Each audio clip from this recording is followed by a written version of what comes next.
বাজারের মতন এরকম লাল লাল গাজরের হালুয়া কার না ভালো লাগে বলুন তো? ঘরেই বানানো যায় যদি, কেন বাইরে থেকে নিয়ে আসবো, তাই নয় কি? চলুন বানাই আজকে গাজরের হালুয়া। হাই ফ্রেন্ডস, আমি সুপর্ণা কুইজিংয়ে তোমাদের সবার আমন্ত্রণ রইল। গাজরগুলোকে আমি ভালো করে ছাড়িয়ে গ্রেট করে নিয়েছি। দেখতেই পাচ্ছেন, কড়া বসিয়ে দিয়েছি, ঘি দিয়ে দিয়েছি, গাজরগুলো আমি ভালো করে দিয়ে দিয়েছি।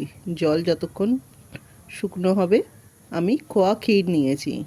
যেমন যতটা গাজরের করবে তেমন পরিমাণে খোয়া ক্ষীরটা দিয়ে, গাজরের জলটা দেখতে পাচ্ছেন একটু শুকনো শুকনো হয়ে এসছে, আমি দুধ দিয়ে দেব। আমি 2 বাটি গরুর দুধ নিয়েছি, খাঁটি গরুর দুধ। আমাদের কম বেশি ছোট বড় সবাই আমরা এটা পছন্দই করি, তাই নয় কি? চিনি আমি 2 বাটি দিয়ে দেব।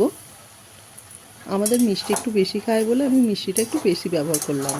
আপনাদের নিজের মতন করে মিষ্টিটা দেবেন। খোয়া ক্ষীরটা আমি দিয়ে দেব, ভালো করে ওর সঙ্গে মিশিয়ে নেব। গাজরের হালুয়া একটু টাইম লাগে বটে, কিন্তু ঝটপট হয়েও যায়।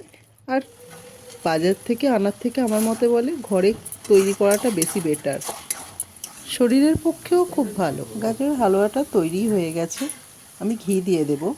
ড্রাই ফ্রুট আগেই দিয়ে দিয়েছি, এবার সার্ভ করে ড্রাই ফ্রুট ওপরে ছড়িয়ে দেবো ভালো করে গার্নিশিংয়ের জন্য। খেতে জাস্ট অসাধারণ হয়েছে।